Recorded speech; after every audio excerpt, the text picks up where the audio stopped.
In this session, we will be discussing a current affairs topic in international relations, the Qatar crisis. In the Qatar crisis, Qatar was cut off by some of its powerful Arab neighbors for its alleged support for terrorism. So these countries were accusing Qatar of supporting terrorism, and they have launched an economic as well as diplomatic and political boycott of Qatar. So we will discuss what were the reasons behind the Qatar crisis and how will the Qatar crisis affect India.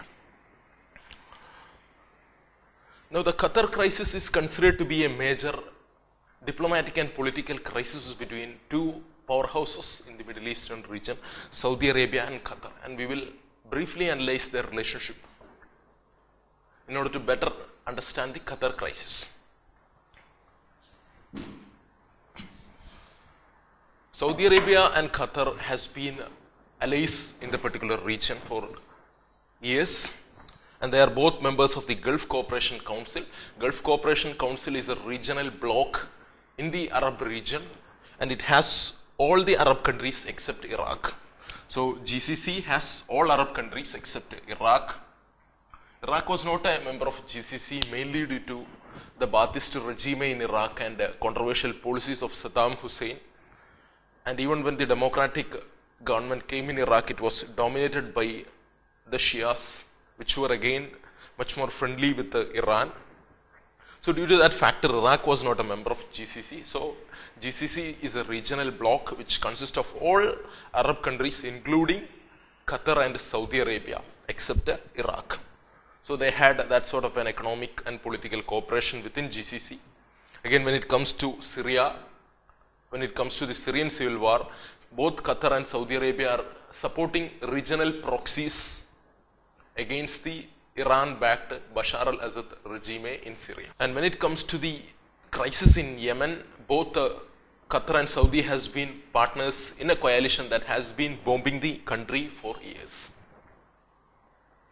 So you had a lot of regional partnership between Qatar and Saudi Arabia.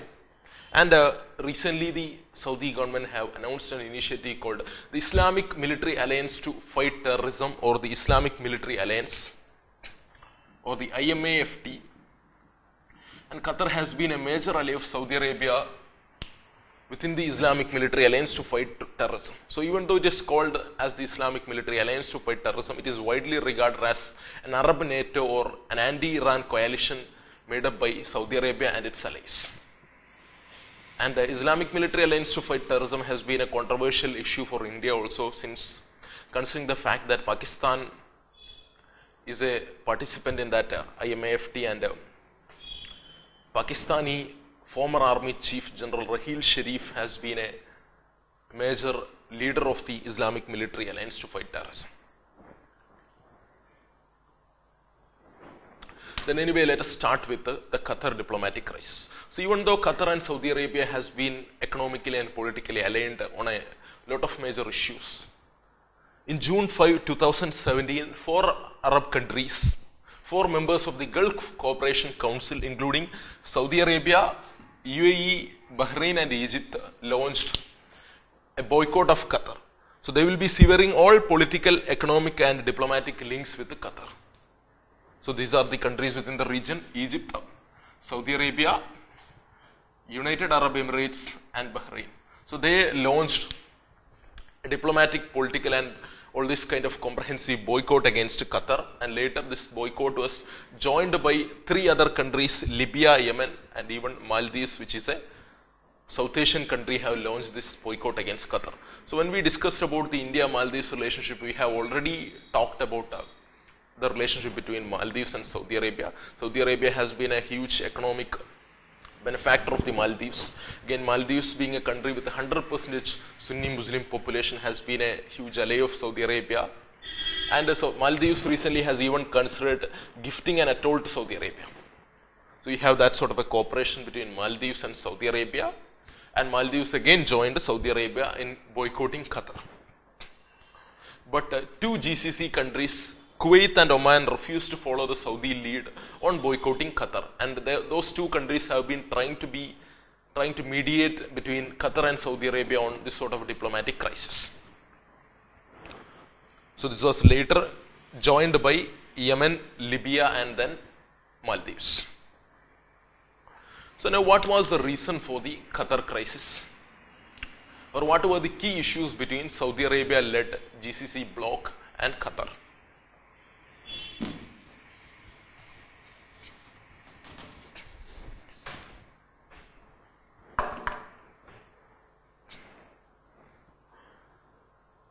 Saudi Arabia and countries like UAE and Bahrain accuse Qatar of supporting various Islamist groups which they believe have the potential to destabilize the Middle Eastern region.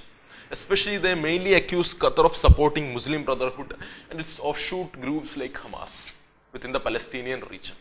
And Muslim Brotherhood for Qatar it is considered to be a political Islamic group, whereas countries like Saudi Arabia and UAE considers Muslim Brotherhood as an Islamic group or a militant group which can destabilize or completely destroy the stability within the Middle Eastern region. And these countries again accuse Qatar of supporting militant groups which are linked to Al-Qaeda or Daesh or the Islamic State. So there has been that sort of a accusation by these countries against Qatar also. Again, these countries accuse Qatar of supporting various Shia militant groups backed by Iran. Even though Qatar states that it supports the Muslim Brotherhood, but it vehemently denies any sort of links with Iran-backed militias or the radical Islamic militant groups within the Middle East. And Qatar has been saying that it is a major partner on the US-led war on terror as well as the Middle Eastern coalition against the Islamic State. And how can you accuse Qatar of supporting terrorist groups? That is what Qatar has been saying on this particular accusation made by the Middle Eastern neighbors of Qatar.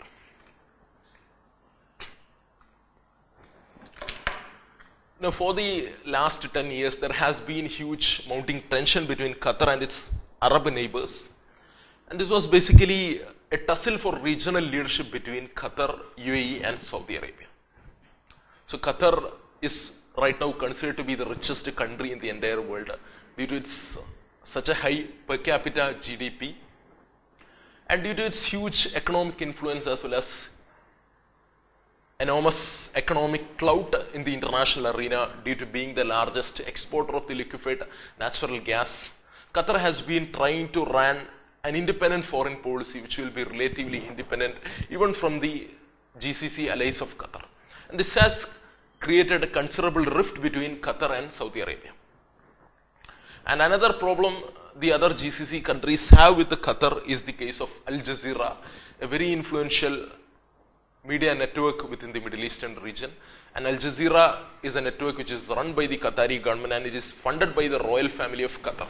And Al Jazeera has often criticized the Saudi and other GCC governments, and it has often brought up human rights violations being done by the Middle Eastern regimes.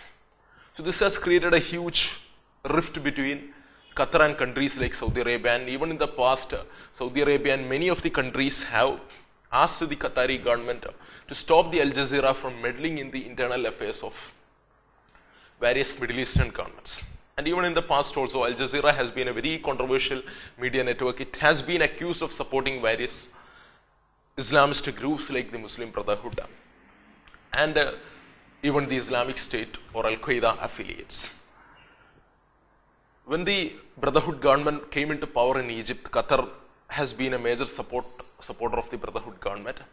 And when the Brotherhood was ousted by a military coup led by Abdel Fattah al-Sisi in Egypt, Saudi Arabia and UAE welcomed that development, but Qatar threw its weight behind the Brotherhood regime led by Mohammed Morsi and the influential media network of Qatar, Al Jazeera. Al Jazeera again brought out various human rights violations committed by the Sisi regime, and it has been supporting Brotherhood within the Middle East. And countries like UAE and Saudi Arabia, they consider Brotherhood as the biggest threat to the stability of the region. So Al Jazeera is again a major problem between Qatar and its neighbors. And another issue is the April 2017 deal that Qatar had with the militants in Iraq and Syria which were backed by Iran. So basically Qatar made this kind of a deal with these Iran-backed militias within Iraq and Syria in order to secure the release of around 26 Qatari hostages, including several royal family members from this Iran-backed militia, and apparently they have paid around $1 billion to these Iran-backed militia, and that has really outraged UAE and Saudi Arabia. And another issue between Qatar and its neighbors is Qatar's so-called support to Iran. And recently, when the Iranian presidential election happened, the Iranian President Hassan Rouhani, the moderate president of Iran, Hassan Rouhani, was re-elected, and the Qatari emir made a phone call with Hassan Rouhani to congratulate him on his re-election. And this was seen as a clear and public defense of Saudi Arabia's attempts to alienate Iran within the Middle Eastern region.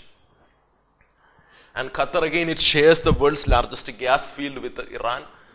So Qatar's economy again will be dependent on its relationship with Iran. So even though Qatar was aligned with Saudi Arabia, Qatar was always trying not to undermine its ties with Iran completely. So Qatar has always played both sides of the Iran-Saudi rivalry, even though its policy was much more tilted towards the Saudis. Now, what was the international involvement within the Qatar crisis, and how did the countries around the globe try to resolve the Qatar crisis? Now, countries like Russia, Turkey and Iran, France and Germany and the European Union countries, they called for early and peaceful resolution of the dispute. And Turkey has been playing a major role on the Qatar crisis. Immediately after the Qatar crisis, Turkish government took a U-turn and took a pro-Qatari foreign policy. Turkey started deploying its military to a military base it has already agreed to establish within Qatar. And Turkey, again, Qatar was facing a food crisis when all these GCC member countries blockaded Qatar. Turkey and Iran immediately assured food supplies and other relief materials to Qatar. And Turkey again called on other GCC countries to resolve this boycott against Qatar. And again, Iran has been one country that has supported Qatar during this diplomatic crisis. So anyway, this Qatar crisis will increase the clout of Iran and Turkey within the Middle Eastern region. See, the Turkish President Recep Tayyip Erdogan, along with the Qatar, has been a major supporter of the Muslim Brotherhood movement. And Erdogan has been trying to revive Turkey's sanctioned links with the Arab countries. And Erdogan, the so-called dictator president or the so-called Sultan of Turkey, has been trying to bring back the Ottoman Caliphate by improving the Turkish links with the Arab region. And Erdogan believes that the rich Arab country of Qatar can play the major ally of Turkey within the Arab region. So basically, Turkey immediately delivered all the food supplies and immediately deployed its troops to Qatar during that Qatar crisis. And again, this Qatar crisis will be mainly benefiting Iran, since now that there will be a major rift in the GCC, and Iran will try to take advantage of this kind of a situation, and Iran will try to use this kind of a situation against Saudi Arabia in the brewing Cold War within the Middle East between Iran and Saudi Arabia. Now, the United States' policy on the Qatar crisis has been highly controversial. The US looks confused on the Qatar crisis. It is widely believed that the US President Donald Trump's visit to Riyadh on May 20, 2017 was one of the major reasons behind the Qatar crisis. So Donald Trump visited Saudi Arabia on May 20, 2017, and it has been widely believed that he assured the King Salman of Saudi Arabia of all support from the US establishment, and this was the key reason that emboldened King Salman to take such kind of a diplomatic decision against Qatar. And initially, the US President himself have supported this kind of a boycott against Qatar also, but later the US have changed its stand on the Qatar crisis, and US has been trying to seek a quick end to the confrontation between Qatar and its allies. The US Secretary of State Rex Tillerson have launched what we call shuttle diplomacy in order to resolve the Qatar diplomatic crisis. For the US, in the Iran-Saudi Cold War within the Middle East, US has clearly thrown its weight behind the Saudi government, but even for the US it will be in a very difficult position to take a side in the crisis between Qatar and Iran, Qatar and Saudi Arabia. Because Qatar hosts the Al Udeid air base of the United States. So Al Udeid air base, see again this is very important within the Qatar diplomatic crisis. Qatar hosts the Al Udeid air base, which is a forward military headquarters of the US Central Command, which is mainly tasked with conducting operations with respect to the Middle East. So Qatar hosts the Al Udeid air base, which is a major forward base of the US Central Command, and the US Central Command have deployed around 100 aircrafts and 100,000 military personnel on the Al Udeid air base. So US has defense relations and strategic ties with both Qatar as well as the Middle Eastern countries like Saudi Arabia, UAE, etc. So that is why US has been trying to seek an effective end to this kind of a diplomatic crisis. But it hasn't been successful until now. Anyway, the United States has asked the countries like Saudi Arabia and UAE to create a list of demands which they want Qatar to address in order to solve this kind of diplomatic crisis. So the other GCC countries have made a 13-point list of demands on June 22 to the Qatar establishment so that they can resolve the Qatar crisis. Now this 13-point list of demands mainly include things like Qatar should curb diplomatic ties with Iran. So one of their major conditions was for Qatar to cut all its ties with Iran. Then the second condition is to sever all ties to terrorist organizations and hand over terror figures. Then third, stop all funding to individual groups or organizations designated as terrorists by Saudi Arabia, UAE, Egypt, Bahrain and United States. So Qatar has provided asylum to various leaders of Hamas as well as many leaders of the Muslim Brotherhood and other groups, Islamist groups within the Middle Eastern region. So countries like Saudi Arabia, UAE, Egypt and Bahrain wants Qatar to stop all funding for the individuals and Islamist groups like the Muslim Brotherhood. See, that has been one key issue that Egypt had with Qatar. Qatar has been a major backer of the Muslim Brotherhood group in Egypt, which Egypt again considers as a major threat to the secular fabric of the Egyptian state. And another condition was to shut down Al Jazeera and all other Qatar-funded news outlets like Al Arabi, Al Jadid and things like that. So shut down Al Jazeera and all other Qatar-funded media outlets. So again, like I said before, Al Jazeera has been a major issue between Qatar and its neighbors. And another condition was to close a Turkish military base and halt all joint military cooperation inside Qatar between Turkey and Qatar. Even though initially in 2014 when Turkey decided to build a military base in Qatar, Saudi Arabia has been a firm supporter of it, believing that this will help Saudi Arabia in managing the Iranian threat. But now that Turkey has backed Qatar in the case of this sort of diplomatic boycott, now Saudi Arabia wants to limit the Turkish influence within the Middle Eastern region also. And one condition by the Saudi and the neighbors was to close the Turkish military base and halt all military cooperation between Qatar and Turkey. Then end interference in other sovereign countries' internal affairs by Qatar. Bahrain has been accusing Qatar of supporting the Shia Protestants or Shia Democratic Protestant groups in Bahrain. Again, Saudi Arabia has been accusing Qatar of supporting so-called democratic movements and other movements led by the Shia minority in Saudi Arabia. Pay reparations and compensation for the loss of life caused by Qatar's policies. So again, some of these countries have been accusing Qatar of backstabbing them by supporting the Houthi rebels in Yemen and all. Align with other countries militarily, politically, socially and economically. So you can see that more than an issue of Qatar backing terrorism, this was actually an attempt of these countries to influence the Qatari foreign policy.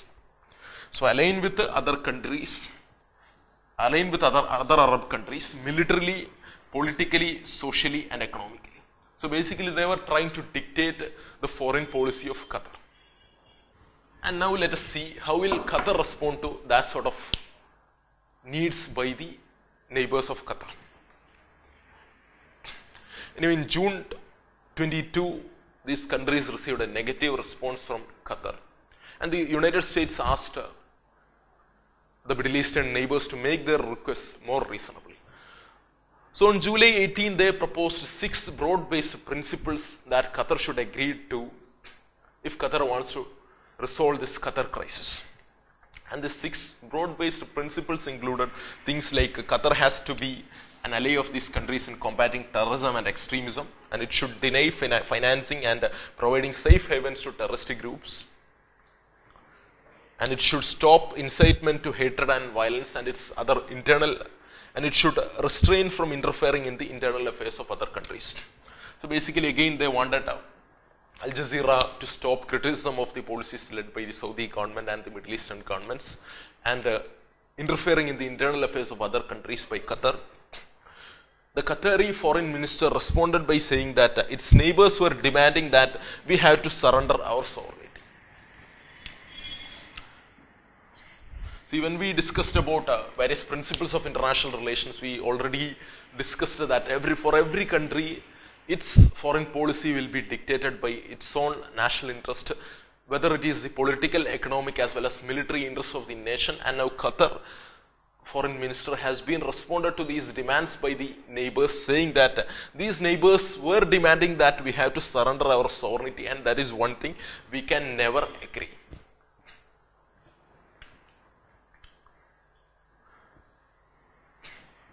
So it looks very difficult to resolve the Qatar crisis. And now let us have a look at how will the Qatar crisis impact India. Qatar crisis will be having a detrimental effect on Indians in Qatar. Indians are the largest expatriate group within the Middle Eastern region. We have around 7 million Indians working in the Middle Eastern region, and a huge amount of financial remittances provided by these people back to India has been a major driver behind the economic growth of the country itself. And you have around approximately 6,50,000 to 7 lakh Indians in Qatar. And this is nearly twice the amount of native Qataris within that particular country. And NRIs from the Arab nations send back massive sums back to India, so there is a huge amount of foreign remittances, and it is around the $63 billion. So you can see it's a major contribution to the Indian economy. And one major problem that Indians have often faced within Qatar has been the ill treatment of migrant workers and forced labor and all. And according to many of the international human rights groups, as many as 112 Indian nationals have died so far in Qatar due to forced labor and all. And now again, this Qatar crisis will be creating another issue for the Indians working in Qatar, that prices of food items and other essential commodities in Qatar might rise due to the Qatar crisis, and that will really make life difficult for the Indian people working in Qatar. And this will again have a negative impact on the remittances.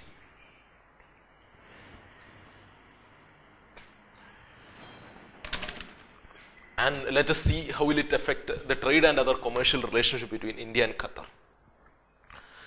There is a huge annual bilateral trade between India and Qatar up to $18 billion, but India's exports to Qatar is very low. It's only around $1 billion, and this trade has been again massively tilted in favor of Qatar. And India is the third largest export destination for gas from Qatar. So Qatar is basically the largest supplier of LNG to India, and we are buying around 65% of our global gas imports are basically coming from Qatar. So India is basically highly dependent on Qatar, and even again Qatar is also dependent on India. Around 15% of the Qatar's export of natural gas is basically going to India. So there is a huge economic dependence between these two countries.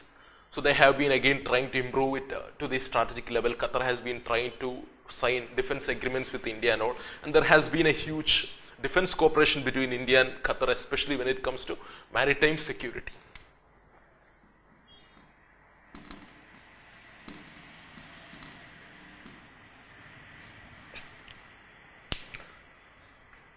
This Qatar crisis will also affect the traveling facilities of Indians within that particular region.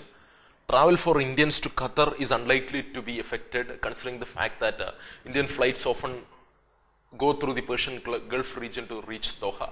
So there won't be much effect on this crisis on Indians trying to travel to Qatar.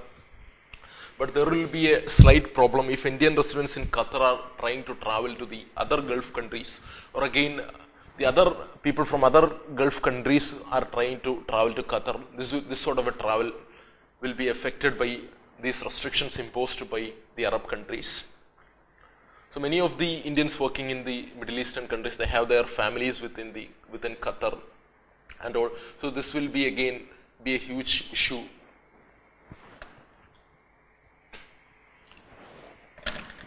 And one major development happened after the Qatar diplomatic crisis was that Qatar waived visas for people from around 80 countries.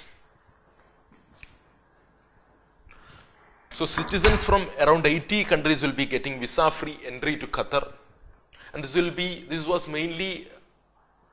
sort of policy was mainly launched due to the fact that tourism in Qatar was really decreasing due to this sort of a boycott by its neighbors. So this policy was launched to encourage air transport and tourism in Qatar. So nationals in around a dozen countries from the European Union and from countries like India, Lebanon, New Zealand, South Africa and the United States will be getting visa-free travel to Qatar. So they only need to present a valid passport, so only a valid passport is needed to enter Qatar. Nationals from 33 countries, mainly around European Union countries, will be getting 180 days, and other 47 countries like from India will be getting up to 30 days of visa-free travel to Qatar. This will make Qatar the most open country within the entire Arab region, and that can really promote tourism and other travel, air travel and everything between Qatar and other countries.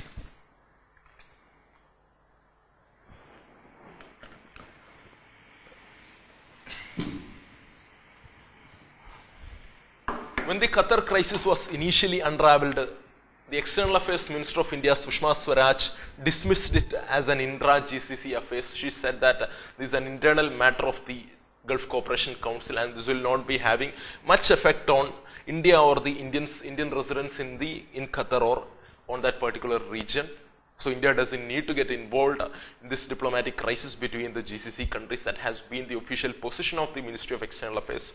But then again, the MEA clarified its position, saying that we will do everything required for the citizens of India within that particular region.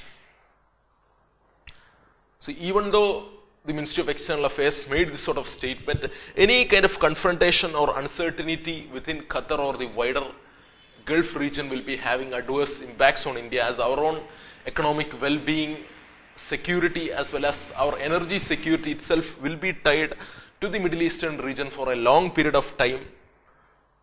So in the future, India should try to play a more agile and vigorous role in that particular region. Again, if this crisis gets up to a confrontation mode, India will be supposed to play a more agile and more vigorous role in that particular region, and this will be, again, India can play that sort of a role due to the fact that we have good ties with almost all countries within that particular region. So India has good ties with both Saudi and Iran. Again, India has good ties with Qatar, UAE and all of these countries, and this will allow India to play a much more pragmatic role even if this Qatar issue goes into a crisis mode, or even if there is any kind of conflict within the Middle East. So that should be India's wider approach towards the Middle Eastern region, and the present government under the leadership of Prime Minister Narendra Modi has been trying to broaden India's engagement with the Middle Eastern region by launching the Look West policy.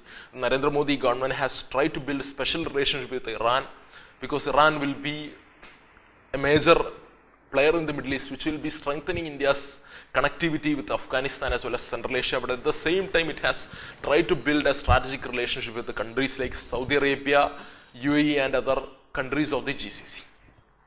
So that's all about the Qatar crisis. I hope you have got an idea on what is the Qatar crisis and how will it affect India.